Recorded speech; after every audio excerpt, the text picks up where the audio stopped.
먼저 준비한 영상을 보시겠습니다.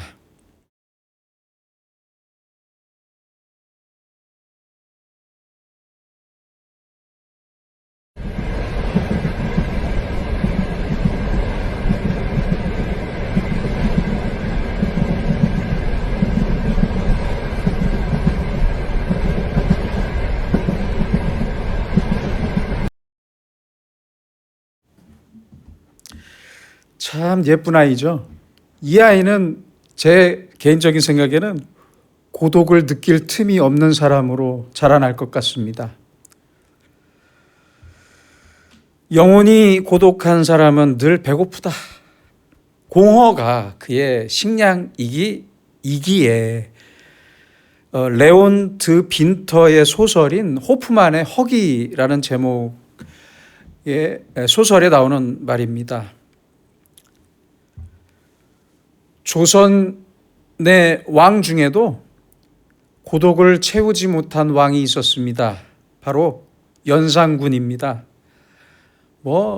끝모를 폐행과 악행으로 몸과 영혼이 완전히 망가졌던 그의 광기는 모성 결핍이 부른 고독 때문이었습니다. 연산군의 광기는 여성 편력으로 이어졌고 궁인이나 기생을 넘어 결혼한 양반가의 부인과 절의 비구니뿐만 아니라 채홍사라는 관리를 통해 전국적으로 온갖 처녀들까지 다 잡아들였고 빼앗았고 탐닉했습니다.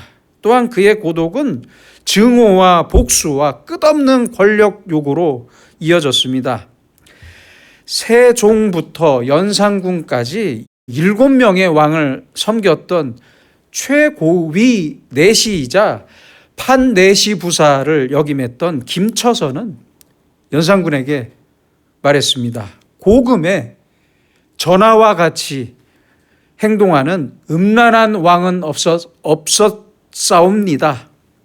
이제부터라도 백성을 생각하여 바른 정치를 펴시옵소서.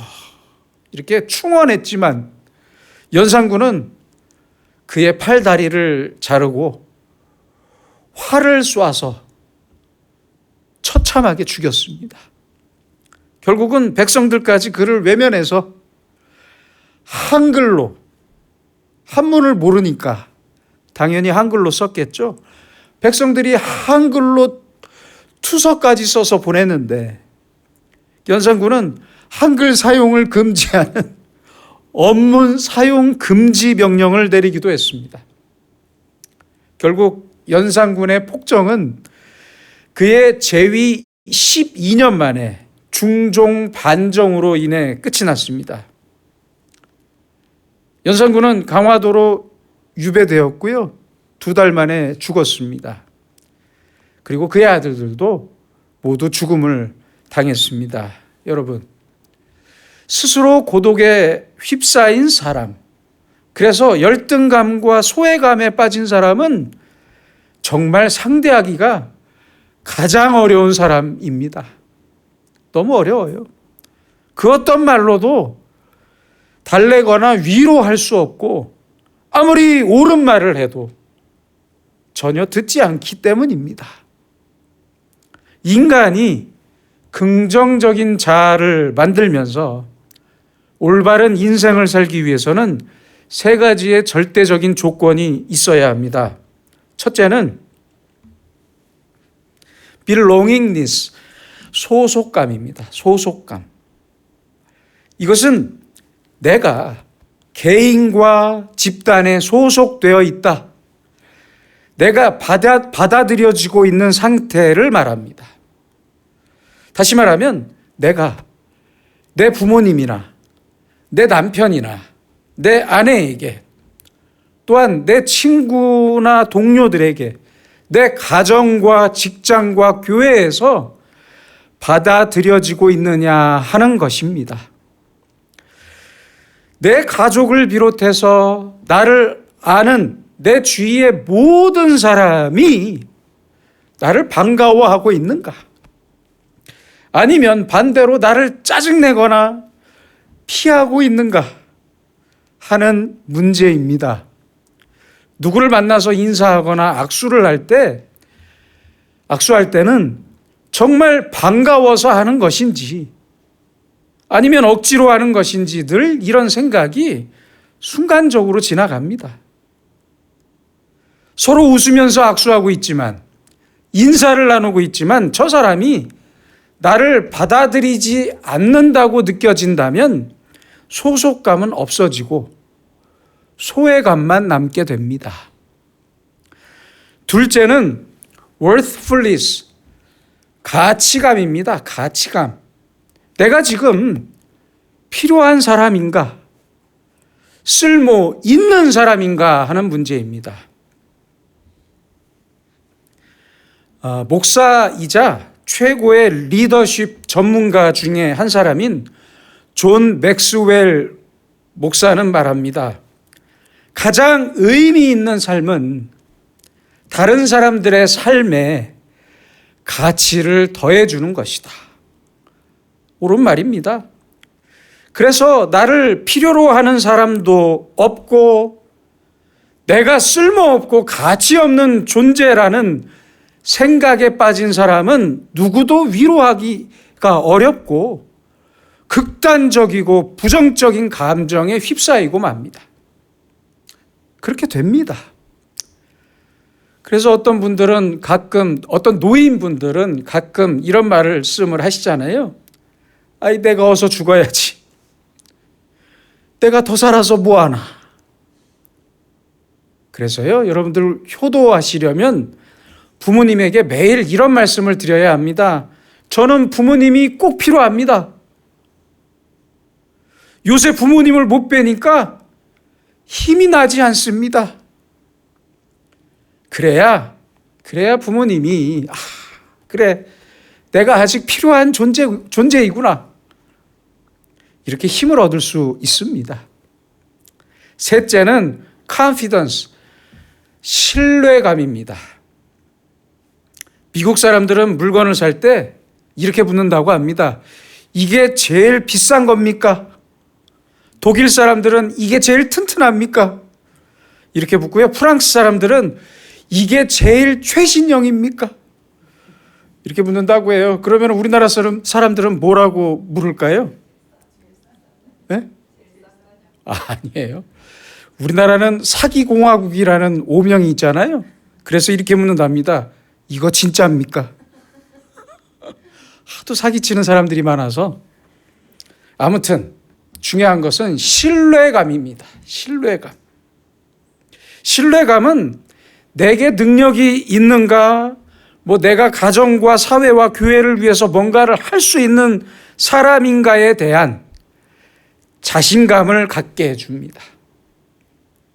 자기 자신과 자기의 가족과 친구와 동료와 하나님을 향해 서로의 신뢰감이 없는 사람은 자기는 무능력한 사람이라면서 결국은 아무것도 할 수 없는 상태로 전락하고 맙니다. 이러한 세 가지의 절대적인 조건을 소유한 사람이, 그 사람만이 긍정적인 자아를 가지고 활기찬 인생을 살아갈 수 있는데, 그렇지 않으면 열등감과 피해의식에 시달리고 소외감과 절망과 고독 속으로 계속 빠져들며 살 수밖에 없습니다. 계속 빠져들 수밖에 없어요. 오늘 본문에는 바로 이러한 조건을 모두 잃고 아주 깊은 고독에 빠진 한 여인이 등장합니다. 이 여인은 무려 12년 동안, 세상 12년 동안, 12년이면 얼마나 긴 시간이냐면요, 태어나서 초등학교 6학년까지예요. 그렇잖아요. 아주 긴 시간이에요. 12년 동안 혈로증이라는 피를 흘리는 병에 시달리고 있었는데, 혈로증을 지금의 말로 번역하면 자궁출혈입니다. 참 골치 아픈 병이에요, 여성들에게는. 부인병입니다. 이 병 때문에 누구에게도 받아들여지지 못해서 그녀는 소속감을 잃었고 자기 자신에 대한 가치감도 잃었으며 신뢰감도 없이 아주 투명 인간처럼 살아야 했습니다. 그렇게 살고 있었습니다. 이 여인은 가정에서도 버림을 받았어요. 가족에게도 버림을 받았어요. 누구에게도 사랑을 받을 수 없었고 사랑해주지 않는다고 원망할 수 있는 기력도 다 상실한 채 깊고 완벽한 고독에 빠져 있었습니다. 당연히 친구도 한 명 없었고요. 그 어떤 위로의 말도 이제는 위로가 아닌 멸시와 비난처럼 들렸습니다. 게다가 이 병은요, 당시의 여성들에게는 아주 부끄럽고 부정한 병이었습니다. 물이 귀했어요. 그때 당시에는. 물이 너무 귀했어요. 그래서 몸을 씻는 게 지금처럼 우리가 샤워하듯이 씻을 수가 없어요. 너무 몸을 씻는다는 게 너무 힘들었을 당시의 상황에서 그녀가 감내해야 했던 어려움은 뭐 상상 이상이었을 것입니다. 지금의 사람들도 부끄러워하는 병이 있어요. 치질. 그렇죠? 별로 뭐 부끄러워할 건 아닌데 이상하게 사람들이 부끄러워하더라고요. 저는 부끄럽지 않습니다. 제가 만약에 치질에 걸리더라도. 또 있죠. 뭐 요실금이라든지 우울증과 같은 질병입니다.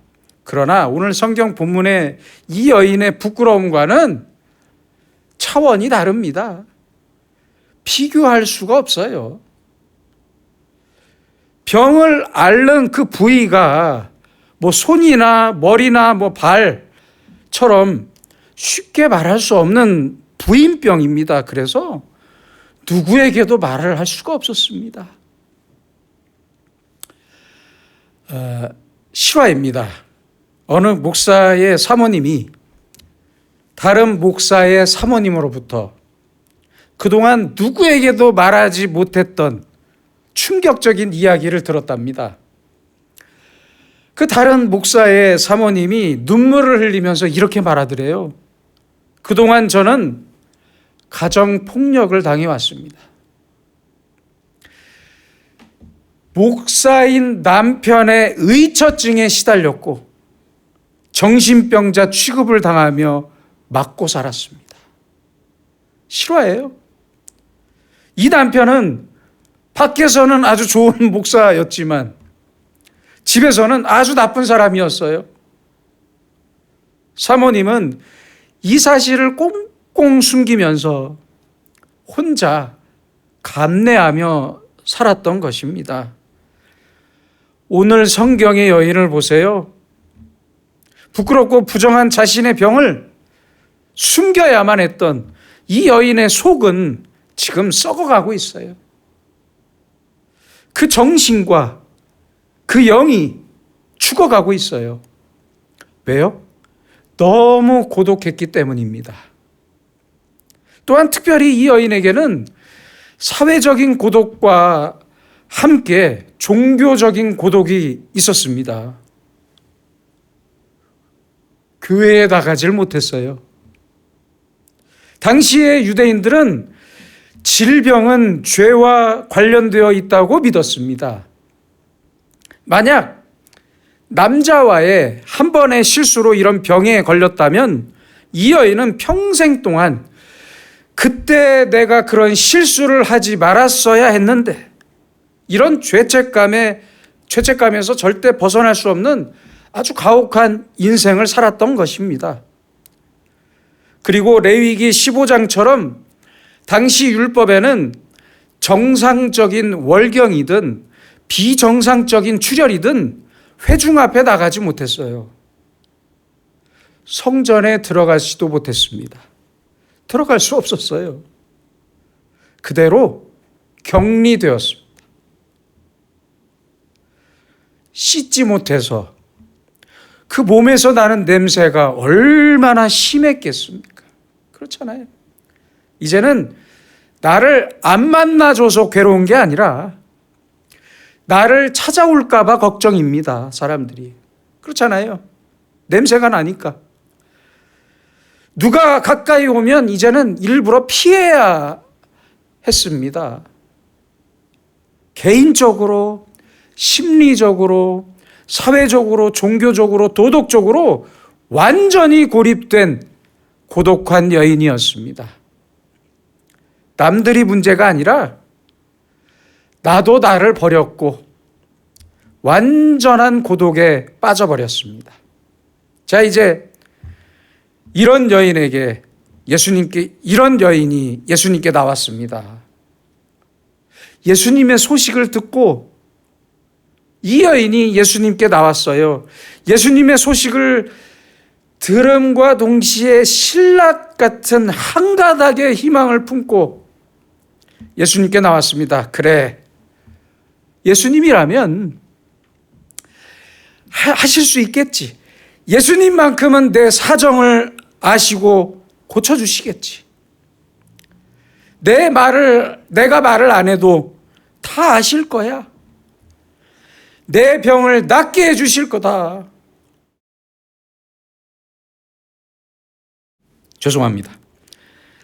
예수님의 사랑을 믿고 그 능력을 믿으면서 마음속에 조용한 신앙 고백과 함께 나왔습니다. 사람들에게 손가락질 당하고 쫓겨나지는 않을까? 걸리면 쫓겨나는 거예요. 두려움이 컸지만 힘들게 예수님께 나왔습니다. 그러나 사람들이 너무 많아서 예수님을 만나기도 어려웠고 다른 사람들처럼 목소리라도 크게 외쳐서 제 손을 고쳐주세요. 제 눈을 고쳐주세요. 제 다리를 고쳐주세요. 이렇게 말할 수도 없었잖아요. 그렇잖아요. 왜요? 혈루증은 부끄러운 병이었어요. 저주받은 사람들의 병이었어요. 그때 당시에는. 그래서 고쳐달라고 소리칠 수도 없었습니다. 그녀가 원했던 것은 오직 예수님의 말 없는 사랑이었습니다. 조용한 능력이었습니다. 어디가 아프냐, 무슨 문제가 있느냐고 물어도 그녀는 대답하기가 부끄러운 병이었잖아요. 너무 부끄러웠어요. 이렇게 절박하고 고독한 마음으로 끝까지 예수님을 따라가다가 그녀는 결국 한 가지 방법을 생각해냅니다. 예수님의 옷자락만 만져도 내 병이 반드시 나을 수 있을 거라고 믿었어요. 그리고 그 믿음대로 예수님의 옷깃을 만졌습니다. 대단하지 않습니까? 그야말로 침묵의 경배, 아무 말도 할 수 없는 믿음과 말 없는 고백과 조용한 예배였습니다. 이게 예배예요. 이게 경배입니다. 예수님께서도 이제 이 여인을 찾으십니다. 45절입니다. 내게 손을 댄 자가 누구냐? 그러자 베드로가 이렇게 말하죠. 주여, 무리가 밀려들어 미나이다. 무슨 뜻입니까? 사람들이 너무 많아요, 예수님. 사람들이 너무 많아서 서로 밀치다가 손이 잠깐 닿았을 겁니다. 별일 아닙니다. 그러나 예수님의 말씀은 그런 것이 아니었습니다. 내게서 능력이 나간 줄 알미로다. 내게서 능력이 나갔다. 단순히 손이 닿은 게 아니라 믿음으로 나를 만진 사람, 간절하고 진심 어린 마음으로 예수님의 능력을 구하면서 만진 사람, 마지막 은혜, 종말적 은혜를 위해 만진 사람, 단 한 번의 기회를 알고 옷을 만진 바로 그 사람을 찾으셨습니다. 여러분, 우리는 오늘도 교회에 나와 예배를 드립니다. 또한 우리는 과거로부터 지금까지 수많은 예배를 드렸습니다. 그렇지 않아요? 그러나 오늘의 예배가 내 일생의 처음이자 마지막 예배처럼 단 한 번의 은혜, 이 마지막 은혜를 구하는 것과 같은 경건하고 절박한 마음과 아주 조용한 신앙 고백으로 나오는 사람, 하나님께서는 바로 그 사람을 만나 주십니다. 만나십니다. 어쩌다 보니 나왔고 아침에 일어나서 눈 떠보니 교회예요. 어쩔 수 없이 등 떠밀려 이 자리에 나와서 어쩌다가 들려진 말씀, 어쩌다가 받은 은혜가 아닙니다. 그것은 예배가 아닙니다. 12년 동안 혈루증을 앓았던 이 여인에게는 지금이 가장 절박하고 종말적인 마지막 시간과 마지막 은혜였고 마지막 기회였고 철저한 믿음과 말로 고백할 수 없었던 신앙 고백과 함께 예수님의 옷을 만졌던 것입니다. 잡지도 못했어요. 만졌어요. 그냥 손 갖다 대었던 거예요.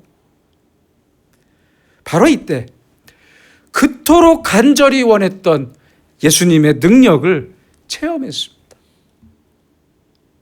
즉시 병이 나았어요. 이제 병이 나은 이 여인은 47절에서 예수님과 사람들 앞에서 고백합니다. 그 손댄 이유와 곧 나은 것을 모든 사람 앞에서 말하니. 어떻게 말했을까요? 나는 12년 동안 혈루증을 앓아왔습니다. 그래서 마지막이라고 생각하고 예수님의 옷을 만졌는데 만지자마자 병이 나았습니다. 이렇게 말했겠죠. 그러자 예수님께서 뭐라고 하십니까? 딸아, 내 믿음이 너를 구원하였으니 평안히 가라. 평강을 주십니다. 무려 12년 동안 두려움과 죄책과 절망에 빠져 시체처럼 살아야 했고 사람들로부터 완전히 버려졌던 가장 고독했던 이 여인은 예수님을 만난 순간부터 그 몸과 마음이 가장 자유롭고 가장 행복한 사람이 되었습니다. 전설에 따르면요, 이 여인은 병이 나은 후에 고향으로 돌아갔대요. 고향으로 돌아가서 오고 가는 모든 사람들에게 바로 오늘 예수님과의 만남을 증거하면서 평생을 살았다고 합니다. 그렇지 않겠습니까? 저 같아도 그랬을 것 같아요. 여러분, 인간의 인생은 행복할 수도 있어요. 그리고 불행할 수도 있어요. 그렇잖아요. 그러나 예수님을 만나서 진짜 행복, 참된 자유를 경험한 사람은 다시 불행해질 수 없습니다. 그렇잖아요. 나는 불행한 사람이다, 이렇게 생각하고 사는 사람은 아직 참된 은혜와 참된 행복을, 예수님께서 주시는 참된 행복을 아직 맛보지 못한 사람입니다. 그런 줄만 아세요.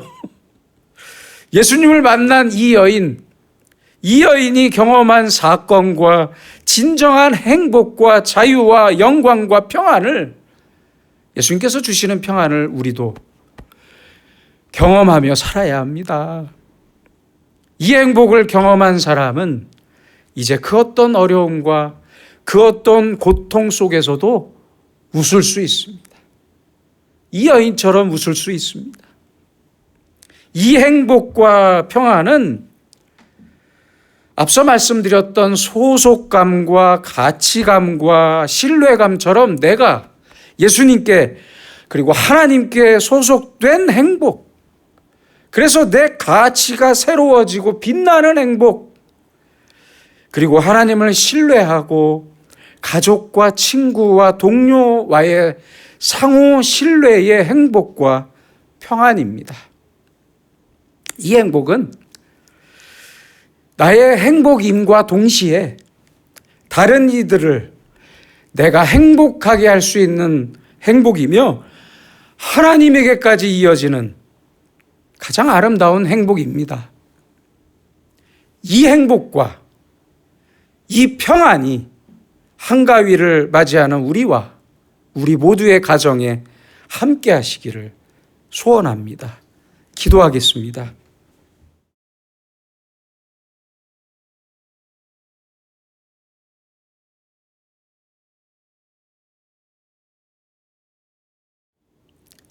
전능하신 아버지 하나님, 오늘도 주님 앞에 나와 예배 드릴 수 있는 믿음과 은혜 주심을 감사합니다.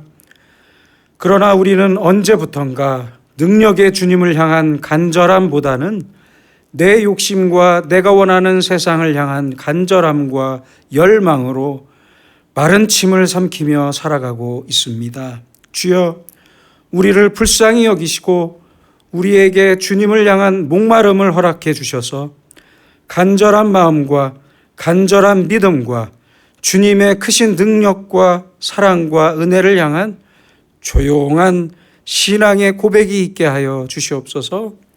그 믿음으로 썩지 않는 행복을 누리며 그리고 나누며 사는 주님과 가장 가까운 사람들이 되게 하여 주시옵소서. 예수님의 이름으로 기도드립니다. 아멘.